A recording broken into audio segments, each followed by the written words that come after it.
Sir RCF परिवारातील बांधवांनो, भगिनींनो आणि मातांनो,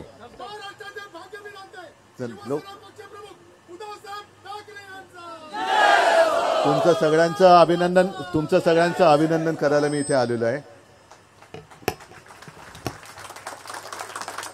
तसं पाहिलं तर हा कार्यक्रम आपला निवडणुकीच्या पूर्वी ठरला होता.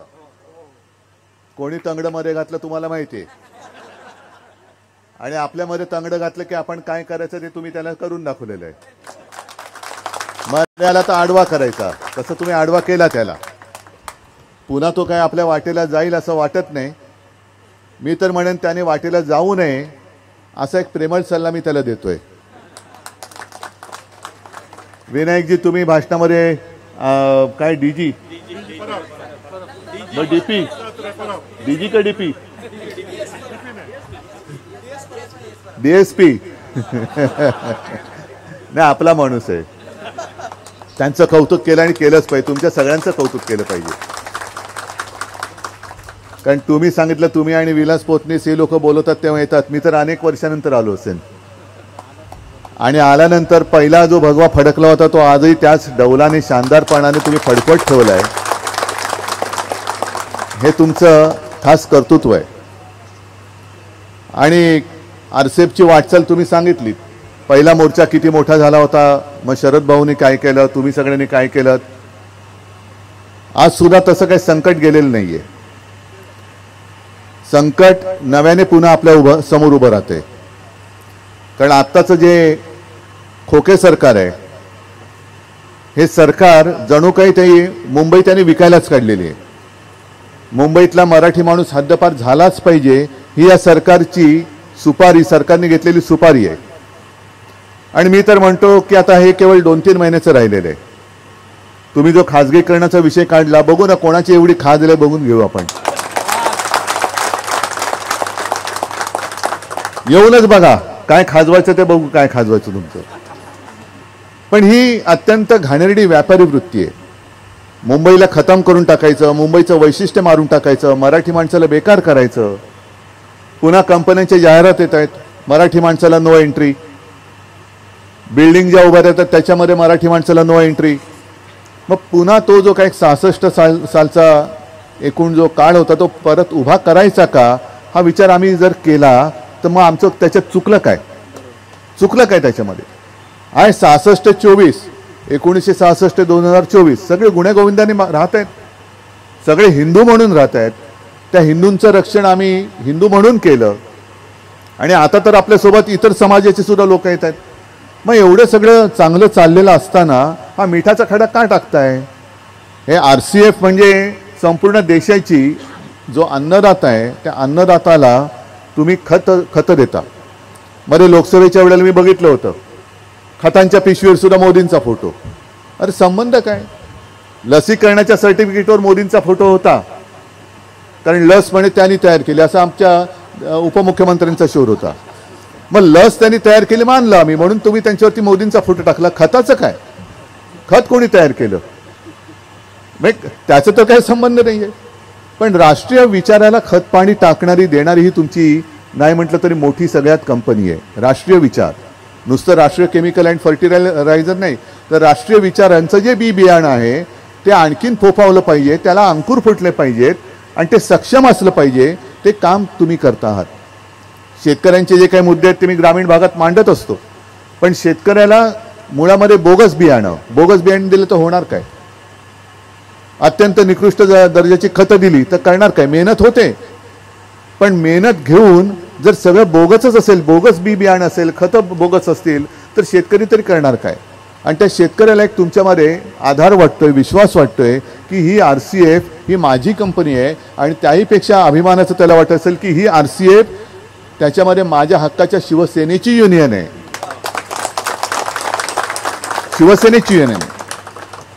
आणि म्हणून तुमचं काम हे मोठं आहे. बोगस बियाणं तुम्ही उखडून टाकलं. मध्ये जे काय आमचीच चूक होती, आम्हीच ते पेरलं होतं, पण ते उखडून टाकलं तुम्ही. हेच काम याच्या पुढे सुद्धा करायचंय. आपला जो असेल त्यालाच कोंब फुटले पाहिजेत, आणि बाकीचे जे काही बोगस असतील ते उपटून अशी फेकून द्या की त्यांना कुठेही रुजू देताच कामा नये. मी जो मराठी माणसाचा विषय तुमच्यासमोर मांडत होतो, आज सुद्धा एका सगळ्या पेपरमध्ये बातमी आलेली आहे. जिथे मी राहतो वांद्रे पूर्व, तिथे वांद्रे सरकारी कर्मचाऱ्यांची एक वसाहत आहे. अगदी लहानपणापासून पाहतोय, 50-60 वर्षापासूनची आहे. मी मुख्यमंत्री असताना निर्णय घेतला होता की तिथे जे आपले सरकारी कर्मचारी होतात, बहुतांशी नाही सगळेच्या सगळे मराठी, त्या सर्व कर्मचाऱ्यांना तिथल्या तिथे घर द्यायचं. हा निर्णय मी घेतला होता मुख्यमंत्री म्हणून. आपला आहे तो निर्णय. आणि कोर्टाला जागा आपण दुसरीकडे दिली होती. म्हणजे असं काही नाही की कोर्टाची जागा मारून आपण दुसरीकडे. मी तेव्हा जे काही मुख्य न्यायाधीश होते, सरन्यायाधीश, त्यांना समजावून सांगितलं होतं की इथे माझ्या कर्मचाऱ्यांची जागा देण्याचं मी वचन दिलेलं आहे. ते म्हणाले ठीक आहे, मग दुसरी कुठेतरी आम्हाला जागा दे, पण जागा पाहिजे. मग ती जागा त्याच परिसरात दुसरीकडे आपण दिली होती. हे सगळं झालं होतं, कॅबिनेटमध्ये झालं.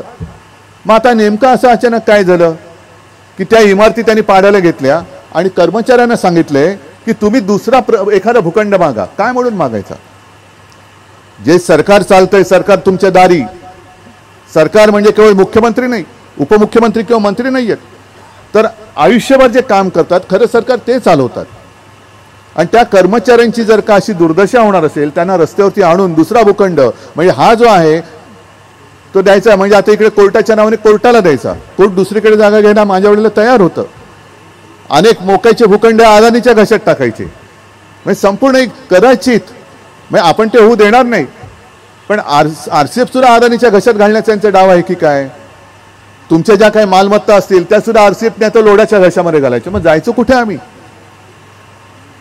वांद्रे सरकारी कर्मचाऱ्यांची जी वसाहत आहे त्यांना तिथल्या तिथे घरं मिळालीच पाहिजे, जी मी दिली होती.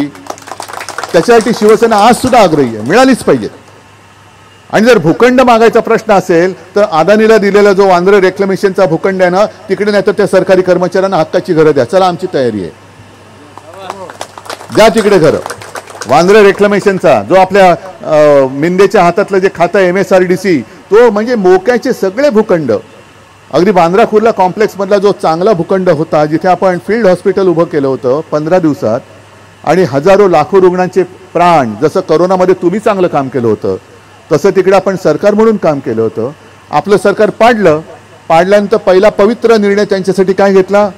मालकाची सुपारी घेऊन, दिल्लीच्या मालकाची सुपारी घेऊन तो भूखंड, मुंबईचा हक्काचा भूखंड हा बुलेट ट्रेनला देऊन टाकला. काय बुलेट ट्रेनचा तुम्हाला किती उपयोग आहे? जाणारात रोज अहमदाबादला शेवफाफडा खायला का ढोकळा खायचा आहे तुम्हाला? मग ज्याची जरूरत नाही ते आमच्या डोक्यावरती लागत आहे. आणि आमच्या हक्काची जे मराठी माणसं आहेत त्यांना तुम्ही कुठेतरी मिठागरात फेकून देणार. धारावीकरांचं तेच चाललंय. अपात्र, पात्र, अपात्र, जास्तीत जास्त अपात्र ठरवून द्यायचे, मिठागरात फेकून द्यायचे, दहिसरला फेकून द्यायचे, मुलुंडला फेकून द्यायचे. म्हणजे सगळे नुसते आपले काय फेकून द्यायचे आणि मोक्याचे भूखंड हे लोढा आणि अदानीच्या घशात घालायचे. हे होऊ देणार नाही, हे अजिबात होऊ देणार नाही. तुमच्या खाजगीकरणाचा विषयच नाही आहे. आता तुम्ही जे काय बोललात की आमदार, खासदार, नगरसेवक तुम्ही निवडून आणता, का निवडून आणता? तर याच्यासाठी तुमच्या हक्काचा आवाज तिकडे उठवणारा आहे कोण? आहे कोण? आज सरकार आपलं पाडलं. अनेक सगळेजण म्हणजे आता ती नवीन योजना आणले, लाडकी बहीण. गद्दारांना 50 खोके आणि लाडक्या बहिणीला फक्त 1500. मग काय करायचं? काय गद्दारी करायची आम्ही?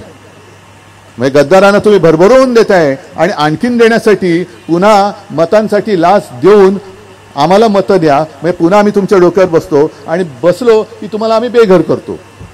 याच्यासाठी, हे होऊ न देण्यासाठी आपल्याला इथून नगरसेवक, आमदार, खासदार तर निवडून दिलाच, आमदार पण आहेच, तो आमदार पुन्हा निवडून आला पाहिजे, नगरसेवक पुन्हा निवडून आले पाहिजे.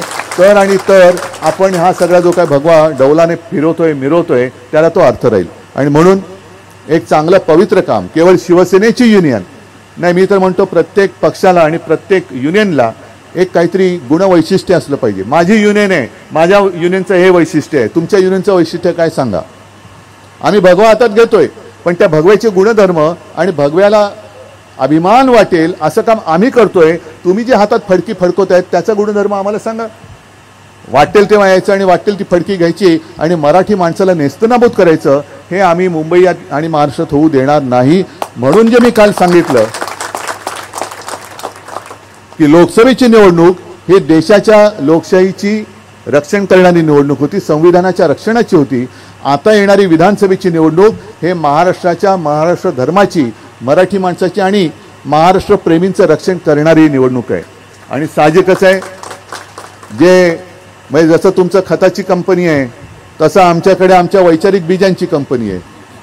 जे आजोबांनी वडिलांनी दिलं, वडिलांनी मला दिलं, मी माझ्या मुलांना देतो, तर आम्ही बियाणं पेरतोय, त्याला खतपाणी घालायचं काम तुम्ही करायचं आहे. आणि मला खात्री आहे, ज्या निष्ठेने आणि जिद्दीने तुम्ही इतके वर्ष कोणी किती संकट आली तरी हटला नाहीत, पळाला नाहीत. आता तर पडणं तुम्ही शक्यच नाही, कारण एकदा जो माणूस स्थिरावतो तो मागे हटत नाही.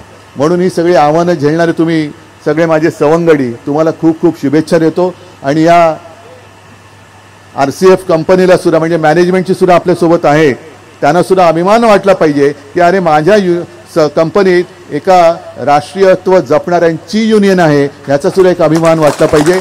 सगळ्यांना शुभेच्छा देतो. जय हिंद, जय महाराष्ट्र.